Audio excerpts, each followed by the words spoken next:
கொண்டவரும் நான் சேவிக்கிறவருமான ஆண்டவராகிய இயேசு கிறிஸ்துவின் நாமத்தினாலே அன்பினல் வாழ்த்துக்கள். கிறிஸ்து இயேசுவுக்குள் மிகவும் பிரியமான அன்பு சகோதர சகோதரிகளே, அப்போஸ்தலனாகிய பவுல் எபேசு சபைக்கு எழுதிய நிருபத்தில் 4வது அதிகாரத்தில் 26வது வசனத்தில், நீங்கள் கோபம் கொண்டாலும் பாவம் செய்யாதிருங்கள், சூரியன் அஸ்தமிக்கிறதற்கு முன்னே உங்கள் எரிச்சல் தனிய கடவுள். கர்த்தருடைய ஆவியானவர் எப்படி சுட்டி காட்டுகிறார் பாருங்கள். கோபமானது ஒரு மனிதனுக்குள் தங்கியிருக்க ஆரம்பிக்கும் பொழுது அது உடனே சீர் செய்யப்படாமல் போகும் என்று சொன்னால் அது என்னவாய் மாறும்? எரிச்சலாய் மாறும் என்று சொல்லி கர்த்தருடைய ஆவியானவர் சுட்டி காட்டுகிறார்.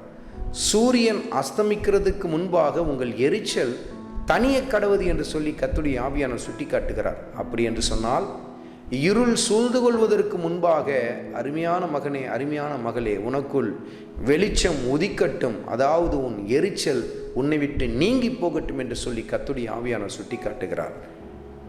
இன்றைக்கு பல சமயத்தில் உங்களுக்குள் தங்கியிருக்கிற அந்த கோபம் உங்களுக்குள் எரிச்சலையும் மூர்க்கத்தனத்தையும் உண்டு பண்ணுகிறதல்லவா? அதனால் கசப்புணர்ச்சிகள் உள்ளத்தில் ஆழமாய் குடிகொண்டிருந்து பதிலுக்கு பதில் செய்தே ஆக வேண்டும், எப்படியாவது பழி வாங்கிவிட வேண்டும் என்று சொல்லி பல பேருக்குள் இப்படிப்பட்ட கசப்பான வேர்கள் ஆழமாய் வேரூன்றி இருக்கிறதை நாம் பார்க்கிறோம் அல்லவா? கர்த்தருடைய ஆவியானவர் சுட்டி காட்டுகிறார். சூரியன் அஸ்தமிக்கிறதற்கு முன்பாகவே உங்கள் எரிச்சல் தணிந்து போகட்டும். அப்படி என்று சொன்னால் இருள் சூழ்ந்து கொள்வதற்கு முன்பாக அருமையான மகனே, அருமையான மகளே, உனக்குள் இருக்கிற எரிச்சல் தணிந்து போகட்டும், ஒப்புரவாகி என்று சொல்லி கர்த்தர் சுட்டி காட்டுகிறார்.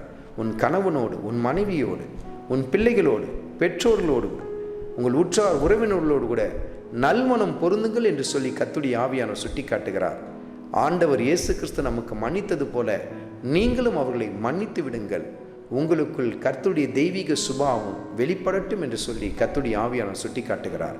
ஆண்டவராகிய இயேசு கிறிஸ்துவின் கிருபை உங்கள் அனைவரோடும் கூட இருப்பதாக. ஆமென்.